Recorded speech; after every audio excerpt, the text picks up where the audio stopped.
எல்லாமே இப்ப சிறுபான்மை மக்களுக்காக பிரதிநிதியா சொல்றீங்களா அல்லது ஒரு தனிநபரா நீங்க உங்க கருத்து இந்த கருத்து முன்வைக்கிறீங்களான்னு தெரியல.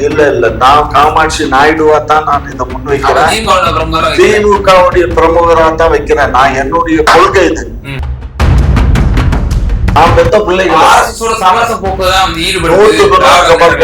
நீங்க ஒரு விஷயம் நல்லா புரிஞ்சுக்கோங்க. 100க்கு 100 நாங்க பாரதிய ஜனதா கட்சியோடயோ RSS ஓடையோ இந்து முன்னணியோடயோ எந்த விதமான ஒட்டும் இல்லை, உறவும் இல்லை. அது நான் கட்சிக்காரனாவே சொல்றேன். சரி, சட்டமன்றத்துல தீர்மானம் ஒரு மரபு. நான் வந்தவனே என்ற ரகசியம் இருக்கு. மரியாதைக்குரிய இளைஞர் நலத்துறை அமைச்சர் உதயநிதி அவர்கள் சொன்னாங்க, நீட்டை ஒழிக்கிறதுக்கு எங்கள்ட்ட ரகசியம் இருக்குன்னு சொன்னாரு. என்ன ரகசியம்? 5 வருஷம் மத்திய அமைச்சரவையில திமுக பலன் பெற்றுச்சு. அதனால இன்றைக்கு அரசியலிலே அவங்களுக்கு மிகப்பெரிய சரிவு காத்திருக்கிறது.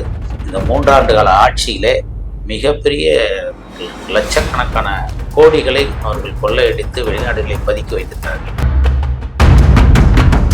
கூப்பிடவே இல்லை. இப்படி தொடர்ந்து தங்களை பாதுகாத்துக்கிறதுக்கு, இந்த அரசை பாதுகாத்துக்கிறதுக்கு அவங்க ஒரு முடிவு எடுத்துட்டாங்க. அதனால மரியாதைக்குரிய விசிகாவுடைய துணை பொதுச் செயலர் வன்னியரசு விமர்சிக்கிறதும் தவறு இல்லை. அதனால இது அப்பட்டமா தெரியுது, திராவிட முன்னேற்ற கழகம் பிஜேபியோட கள்ள உறவு இல்ல, நேரடியான உறவே இப்போ அவங்க ஈடுபட்டாங்க. அவங்க எதுக்கு துணிச்சிட்டாங்க? குக்கு செய்திகள் நேயர்களுக்கு அன்பு வணக்கம். இன்றைய சிறப்பு விவாத நிகழ்ச்சியில நம்மோடு இணைந்திருக்கும் சிறப்பு விருந்தினர்கள் அஇஅதிமுகவினுடைய வழக்கறிஞர் பிரிவினுடைய மாநில துணை செயலாளர் மரியாதைக்குரிய செந்தில்வேல் அவர்களும், மேலும் திமுகவினுடைய முன்னோடி முனைவர் காமாட்சி நாயுடு ஐயா வந்திருக்காங்க. இருவருக்கும் முதற்க வணக்கம். வணக்கம். வணக்கம். முனைவர் காமாட்சி நாயுடு ஐயா, நேற்றைய தினம் உங்க கூட்டணி கட்சியினுடைய தலைவர் திரு ரவிக்குமார் அவர்கள், விசிகாவுடைய பொதுச் செயலாளர் ரவிக்குமார் அவர்கள் ஒரு ஸ்டேட்மெண்ட்டை விட்டிருந்தாரு. அது ஒரு பெரிய பேசுபொருளாச்சு, சர்ச்சைக்கு உள்ளாச்சு. குறிப்பா நீங்க முத்தமிழ் முருகன் மாநாடு நடத்துனீங்க. அதை ஒட்டி அதுல போடப்பட்ட தீர்மானம், குறிப்பா கந்த சஷ்டி கவசத்தை எல்லாம் மாணவர்கள் மத்தியில திணிப்பது போல இருக்கு.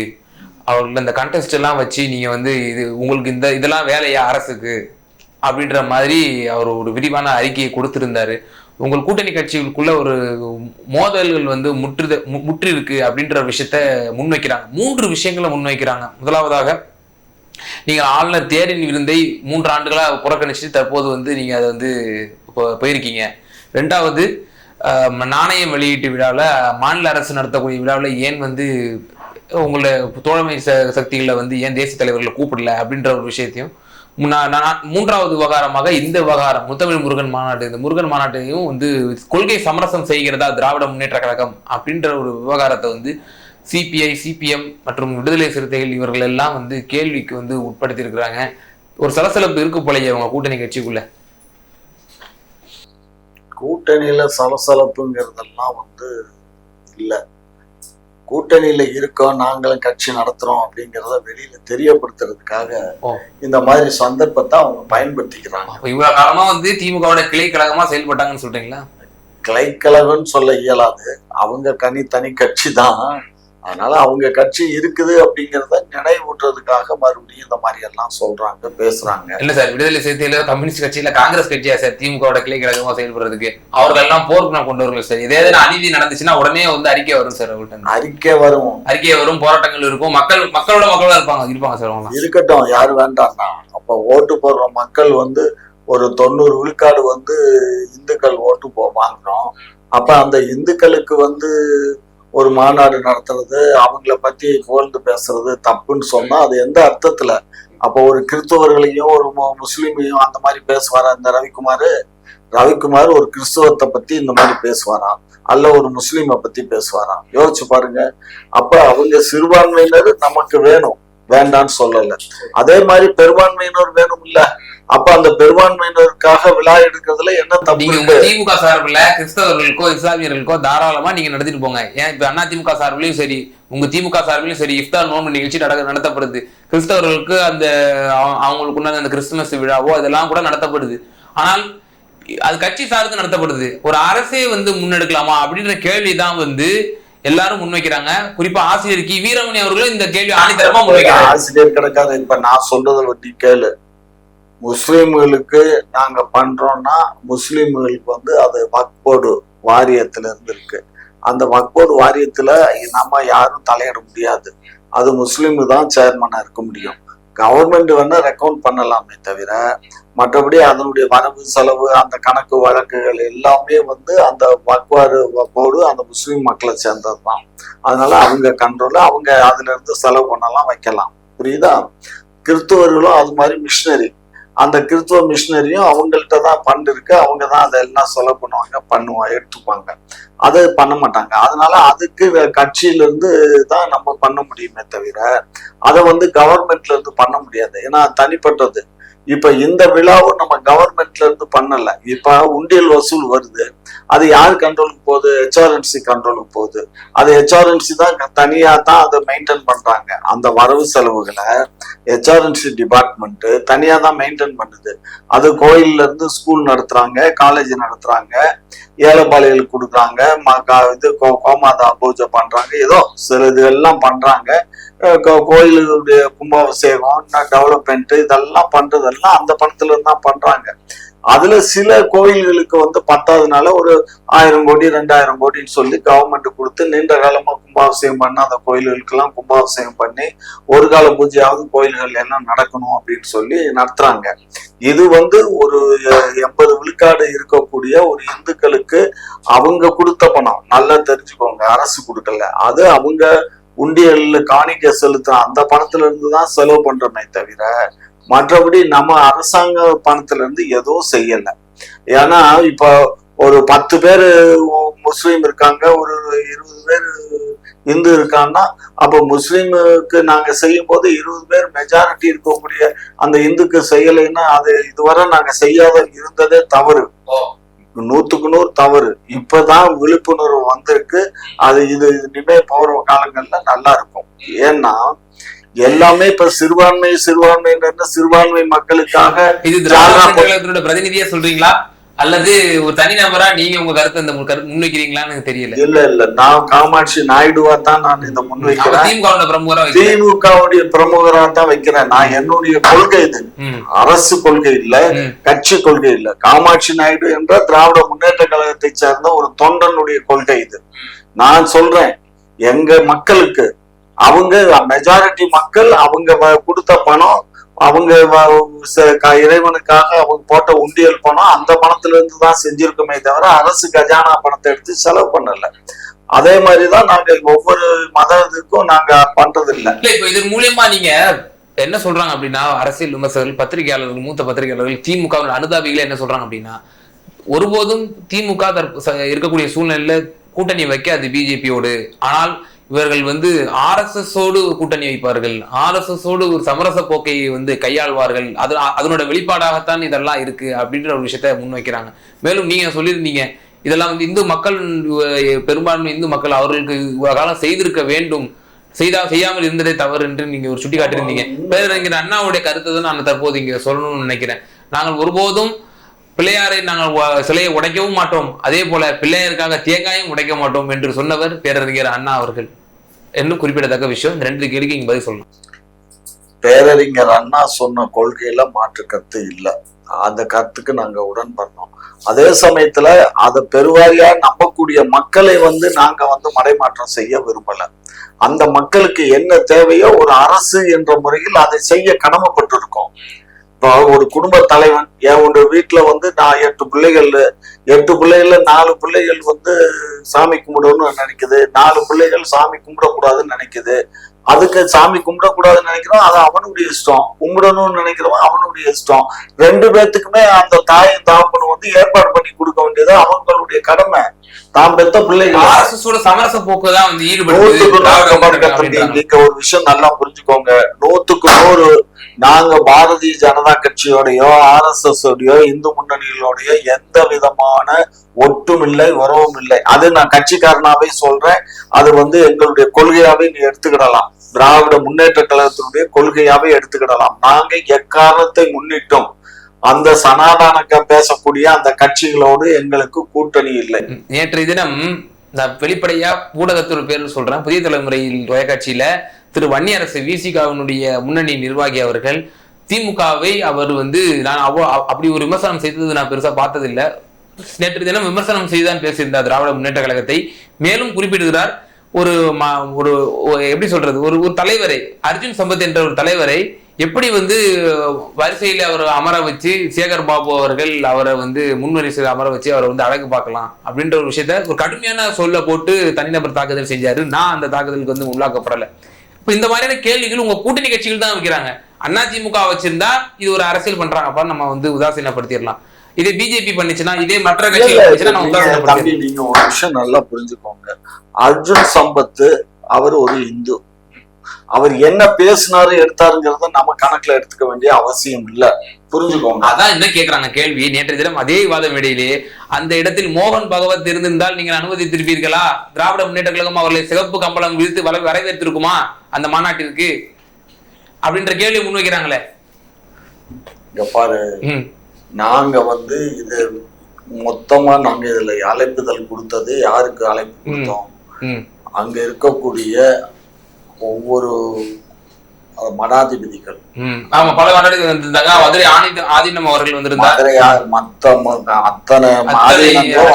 தமிழ்நாட்டுல இருக்கக்கூடிய அத்தனை ஆதீனங்களும் கலந்துக்கிட்டாங்க. அதுக்கு அடுத்து தமிழகத்துல இருக்கக்கூடிய இந்துக்களும் முருகனை வழிபடக்கூடிய முருக பக்தர்கள் கலந்துக்கிட்டாங்க. அதுல அவரு முருக பக்தர், அதனால அவரு கலந்துகிட்டாரு. அவரு கலந்துகிட்டது முன் வருஷம் பின் வருஷம்னு இல்ல. இப்ப நான் போனா என்ன போய் பின்னாடி உட்காருப்பாங்களா? இப்ப நான் எதுக்கே போறேன், நான் எந்த நிகழ்ச்சிக்கு போனாலுமே போன நிகழ்ச்சியில வாங்க ஏன் வாங்க வந்து உட்காரு. அழைப்பு வந்து நம்ம வந்து இது நான் இன்னொரு கொடுக்காதேன்னு சொல்லி நம்ம ஹெச்ஆர்என்சில நம்ம சொல்றது இல்ல. எக்ஸிகூட்டிவ் ஆபீசர்னு ஒருத்தர் இருப்பாரு. அங்கெல்லாம் யாரு ரொட்டீனா வந்து கோயில்ல வழிபாடு பண்ண வர்றாங்களோ அவங்க லிஸ்ட் இருக்கும். அந்த லிஸ்டுக்கு இன்விடேஷன் போயிருக்கும். அவ்வளவுதான். நம்ம கட்சியில கலைஞர் அவர்கள் உலக தமிழ் செம்மொழி மாநாடு நடத்தினார் கோவையில 2010 என்ற நினைவு உண்டு. அப்போது ஒரு வைக்கப்பட்ட குற்றச்சாட்டு என்பது பல தமிழறிஞர்களை வந்து கலைஞர் அவர்கள் அழைக்கவே இல்லை அப்படின்ற ஒரு குற்றச்சாட்டும் கலைஞர் அவர்கள் மீதும் உண்டு. கண்ணு, நீங்க அந்த மாநாட்டை பொறுத்த மட்டும் தமிழ் அறிஞர்னு சொன்னா அதுல அந்த தமிழ் அறிஞர்கள் எல்லாருமே வருவாங்க. வந்தவங்க எல்லாம் எங்களுக்கு பேசுறதுக்கு டைம் கொடுக்கலையே அப்படிங்கிற அந்த ஆத்தாங்க இருக்கும், புரிஞ்சுக்கோங்க. அந்த காரணம் தான். ஒரு குறிப்பிட்ட நபர்களை மட்டும்தான் பேச சொல்ல முடியும் மேடைகள்ல. எல்லாரையும் பேச சொல்றதுக்கு டைம் இருக்காது. எல்லாமே அறிஞர் பெருமக்கள் தான். அதுல ஒண்ணும் நாங்க தப்பு கணக்கு போடல. எல்லாமே அறிஞர்கள் தான்.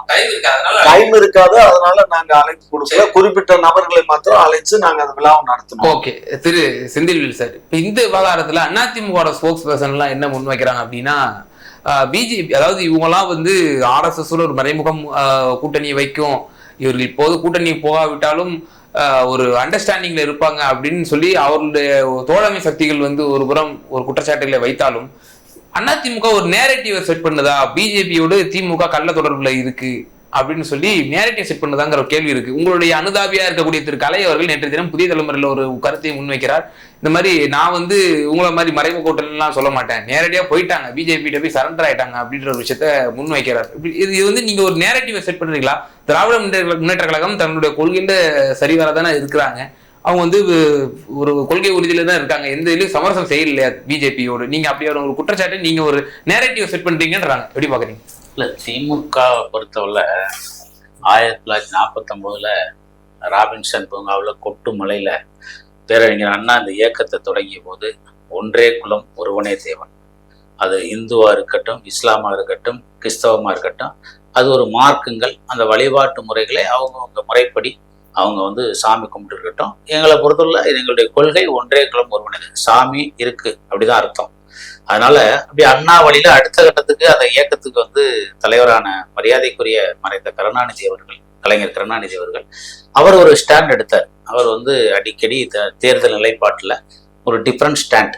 எப்பெல்லாம் வந்து அவருக்கு அரசியல்ல சரிவு வருதோ அப்போ வந்து தன்னை முன்னேறிக்கிறதுக்கு பிஜேபியோட கூட்டணி வைப்பார். உதாரணம் 1999 கூட்டணி வச்சு 5 வருஷம் மத்திய அமைச்சரவையில திமுக பலன் பெற்றுச்சு. அதனால இன்றைக்கு அரசியலிலே அவங்களுக்கு மிகப்பெரிய சரிவு காத்திருக்கிறது. இந்த 3 ஆண்டு கால ஆட்சியிலே மிகப்பெரிய லட்சக்கணக்கான கோடிகளை அவர்கள் கொள்ளையடித்து வெளிநாடுகளை பதுக்கி வைத்திருக்கிறார்கள். இதையெல்லாம் மத்திய அரசு மோப்பம் முடிச்சு எங்கெங்கே சுவிஸ் வங்கி, துபாய், இப்படி வந்து எங்கெங்கெல்லாம் பதுக்கியிருக்காங்களோ அதெல்லாம் மத்திய அரசு எடுத்து அவங்களுக்கு பிரச்சனை மேல அவங்க மேல கத்தி துவங்கிட்டு இருக்கு. அதனால இதையெல்லாம் தப்பிக்கிறதுக்கு அவர் இத்தனை நாள் சமூக நீதி, சமத்துவம், மதச்சார்பின்மை, மனிதனையும் இப்படி குளத்துல நீச்சல் பழகிட்டு இருந்தார் மாண்பு முதலமைச்சர்கள். இப்ப அந்த குளத்துல நீச்சல் பழகிட்டு அவர் முடிச்சிட்டாரு, நீச்சல் கத்துக்கிட்டாரு. இன்னைக்கு செங்கடல்ல நீச்சல் பழகிறதுக்கு போயிட்டாரு. கண்டிப்பா அவர் அந்த காவி செங்கடல்ல மூழ்கி அரசியலை காணாமல் போய்விடுவார். அதற்கான தொடக்கம் தொடங்கி இருக்கிறது. காவி செங்கடலில் நம்முடைய முதல்வர் மூழ்கி விடுவார்னு சொல்லி ஒரு டெஃபினட்டா அண்ணன் கலை சொல்றது 100% உண்மைதான். இன்றைக்கு பாத்தீங்கன்னா அதற்கான நிகழ்வு நான் சொன்ன நாணய வெளியிட்டு விழா. உனக்கு 10 வருஷம் திராவிட முன்னேற்றத்துல ஆட்சியில இல்லை, மக்கள் துரத்தி அடிச்சு வெளியே அனுப்பிச்சு விட்டாங்க. அதற்கு அடுத்து கூட்டணி கட்சி தான் திராவிட முன்னேற்றத்துக்கு மிகப்பெரிய பலம். அது காங்கிரஸா இருக்கட்டும், கம்யூனிஸ்டா இருக்கட்டும், விடுதலை சிறுத்தை, இஸ்லாமிய இயக்கங்கள், கிறிஸ்தவ இயக்கங்கள், இந்த இயக்கங்கள் தான் திமுகவுடைய சுவர். இவங்கள் தான் தாங்கி பிடிச்சாங்க. திமுகவுக்கு தனிப்பட்ட முறையில ஒரு ஓட்டு வங்கி இருந்தா கூட வெற்றி கூட்டணியை மாற்றினது இந்த கூட்டணி கணக்கு தான். அப்படி உன்னைய உங்களை பதவியில உட்கார வச்ச, முதலமைச்சர் பதவியில அலங்கரிச்சு வச்சது கூட்டணி கட்சியை மதிக்காம, யாரையும் கூப்பிடாம காவி கடல்ல சங்கமிச்சு நாணய வெளியிட்டு விடலாம். அடுத்த கட்டம் பாத்தீங்கன்னா இம்மீடியட்டா அவர்களை சமரசம் செய்ய, சரி செய்ய, தமிழ் கடவுளை இந்து கடவுளாக சித்தரித்து முருகனுக்கு முத்தமிழ் மாநாடு, அதுலயும் கூட்டணி கட்சி தலைவர்களை கூப்பிடவே இல்லை. இப்படி தொடர்ந்து தங்களை பாதுகாத்துக்கிறதுக்கு, இந்த அரசை பாதுகாத்துக்கிறதுக்கு அவங்க ஒரு முடிவு எடுத்துட்டாங்க.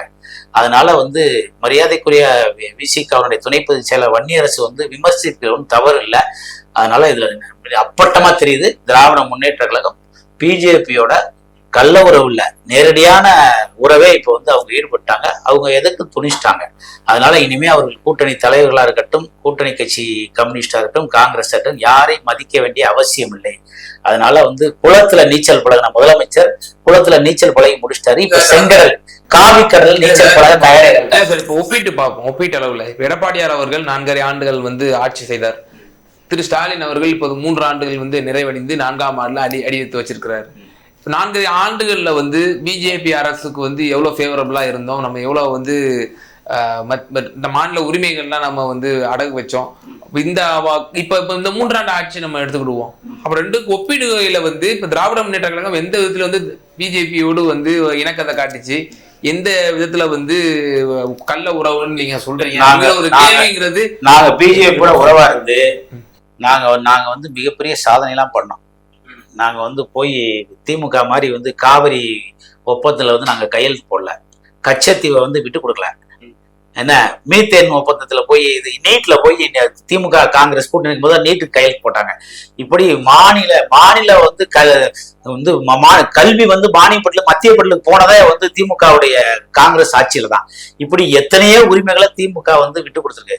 நாங்க எத்தனையோ திட்டங்களை நாங்க கொண்டு வந்திருக்கோம். நீங்க உதாரணத்துக்கு பாத்தீங்கன்னா 7.5% இருக்கு. இந்தியாவே நீட்டை நாங்க தெளிவா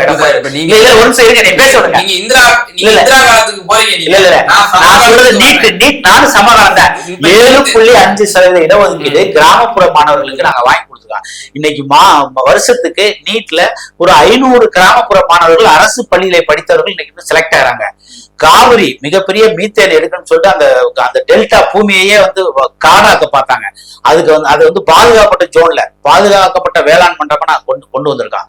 அந்த 4.5 ஆண்டு ஆட்சியில தமிழ்நாடு ஃபுல்லா குடிமராமத்து செஞ்சு ஏரிகளை, ஆறுகளை பாதுகாத்து இன்னைக்கு நீர் வளத்தை நாங்க உயர்த்திருக்கோம். மடிக்கணனி, சைக்கிள், இப்படி தொடர்ந்து எடப்பாடியார் எண்ணற்ற திட்டங்களை தொடர்ந்து கொடுத்தாரு. அதனால நாங்க பிஜேபி ஒரே ஒரு திமுக தேநீர் விருதுல கலந்துட்டாரு அப்படிங்கறதுனாலவே இவங்க சமரசம் பண்ணிட்டாங்க கொள்கையில. நாங்க சொல்லலையே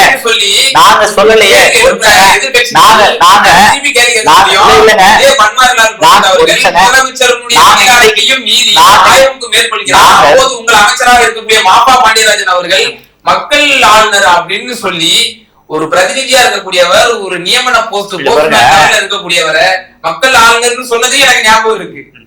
நாங்க திமுக மாதிரி இந்துக்களை திருடன் என்று சொல்றதோ, இந்துக்களுடைய விழாக்களுக்கு வாழ்த்து சொல்லாமலையோ, நாங்கள் கோயிலுக்கு போக மாட்டோம் சொல்லாமலையோ, தொடர்ந்து ஒரு பெரும்பான்மை சமுதாயத்தை அவமானப்படுத்தல திமுக முக்கிய பங்கு வைக்கிறது. நாங்க அன்னைக்குல இருந்து அண்ணாவுடைய குரலை, அண்ணாவுடைய கொள்கையை உயர்த்து, ஒன்றே குலம் ஒரு விலை தேவன்.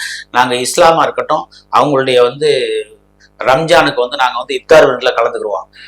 கிறிஸ்தவமா இருக்கட்டும், அவங்களுடைய கிறிஸ்தவ பெருவிழாவில் நாங்க கலந்துக்குவோம். இந்துவா இருக்கட்டும், நாங்க கோயிலுக்கு போவோம். நாங்க தைப்பூசம் இல்ல சிஏக்கு நான் உங்களுக்கு எக்ஸாம்பிள் சொல்றேன், உங்களுக்கு உதாரணம் சொல்றேன். ஏன் சிஏக்கு ஓட்டு போட்டோம் அப்படிங்கிறது. சிஏஏ அன்னைக்கு சூழல்ல அதிமுக நாங்க கூட்டணியில இருந்தோம், ஆதரிக்க வேண்டிய சூழல் இருந்துச்சு.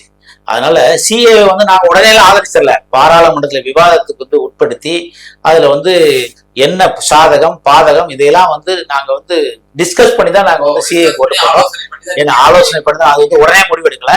பட் அந்த சிஏ பத்தி சிறுபான்மை மக்கள்கிட்ட தவறான இருங்க. 2020 ஓட்டு போடுறீங்க, ஆலோசனை செஞ்சு எல்லாம் ஆய்வுக்கு உட்படுத்தி தான் நாங்க ஓட்டு போட்டோன்றீங்க. அதே 2021 சட்டமன்ற தேர்தலில் மேனிபெஸ்டோல கொண்டு வரீங்க, நாங்கள் திரும்ப பெறுவதற்காக நாங்கள் வலியுறுத்துவோம் மத்திய அரசு சொல்ல வர்றேன்.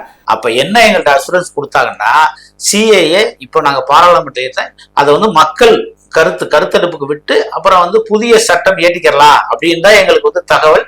அதுக்கப்புறம் நாங்க எதுக்க ஆரம்பிச்சிட்டோம். எங்களுக்கு அந்த சட்டத்துல உடன்பாடு இல்லைன்னு தெரிஞ்ச உடனே 2021 இதுக்கு எங்களுக்கு உடன்பாடு இல்லை, இதுல மறு ஆய்வுக்கு உட்படுத்தணும் சிஏஏ. கொரோனாவுக்கு முன்னதாக வரை நாங்கள் என்பிஆர் எடுக்க இருக்கிறோம்னு சொல்லி அறிவிப்பு எல்லாம் வெளிவந்துச்சு சார். கொரோனா தான் சார் அது இந்த போராட்டமே ஓஞ்சது. தேசியம் சார்ந்த பிரச்சனை இப்ப திமுக வந்தவொடனே உடனே அது நடந்துருச்சா? சிஏல என்பிஆர் உடனே சட்டமன்றத்துல தீர்மானம் நிறைவேற்றினாங்க. சட்டமன்றத்துல இஸ்லாமிய இயக்கங்களோட தலைவர்கள்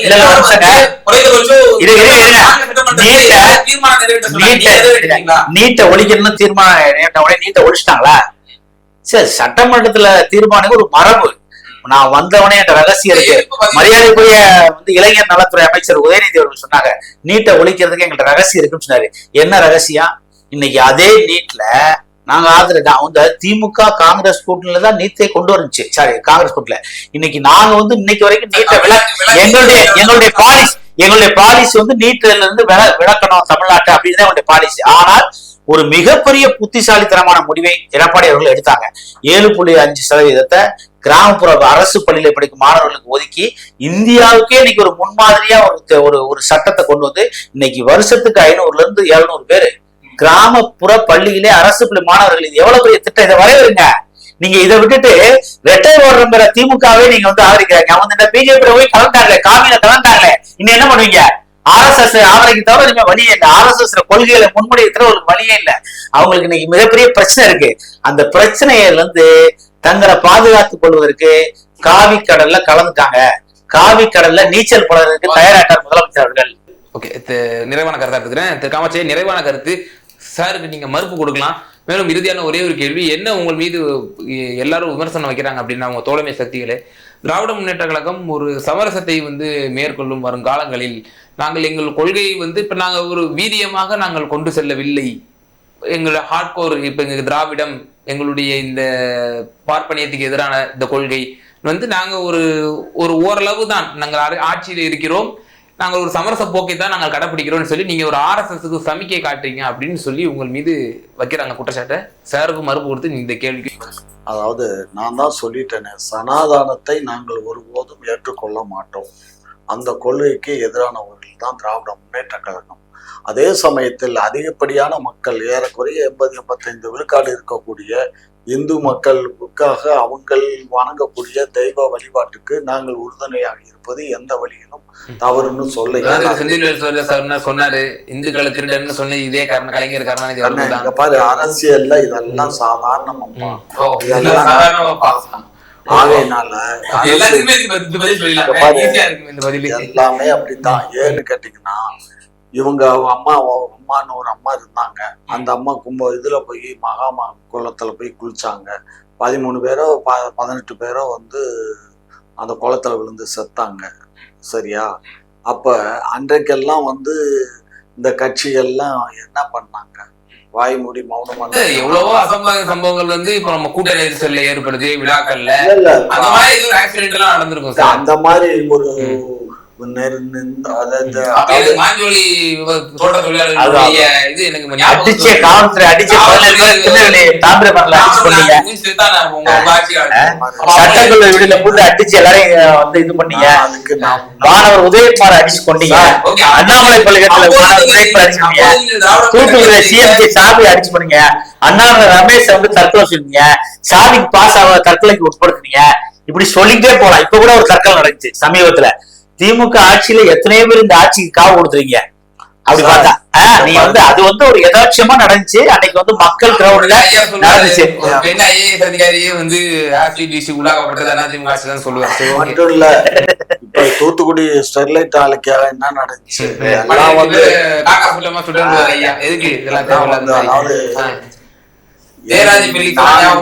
யாரு வந்தா அந்நிய அரசு இல்ல, வேற எந்த அரசாக இருந்தாலும் சரி, எங்களுடைய கூட்டணியில இருந்தா கூட்டணியுடைய அவங்களுடைய கொள்கைகள் தனி. ஒவ்வொரு கட்சிக்கும் ஒவ்வொரு கொள்கை இருக்கும். எங்கள் கட்சிக்கு ஒரு கொள்கை இருக்கு.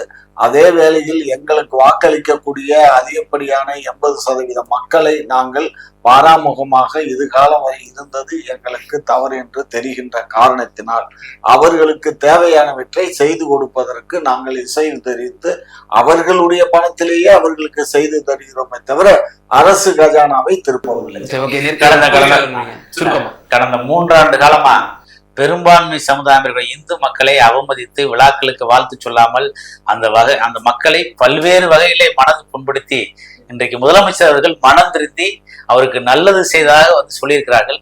இவருடைய காவி அரசியலை காவி கடலில் கலப்பதை அனைத்து இந்திய அண்ணா முன்னேற்ற கழகத்தின் சார்பாக பெருமானோடு வரவேற்கிறேன். இவ்வளவு காலம் வந்து ஒன்னும் செய்யல, இப்போவாது மனம் தெரிஞ்சிருக்காங்கன்னு சொல்லி இப்பதான் சொன்னீங்க. அது அடுத்த வார்த்தையே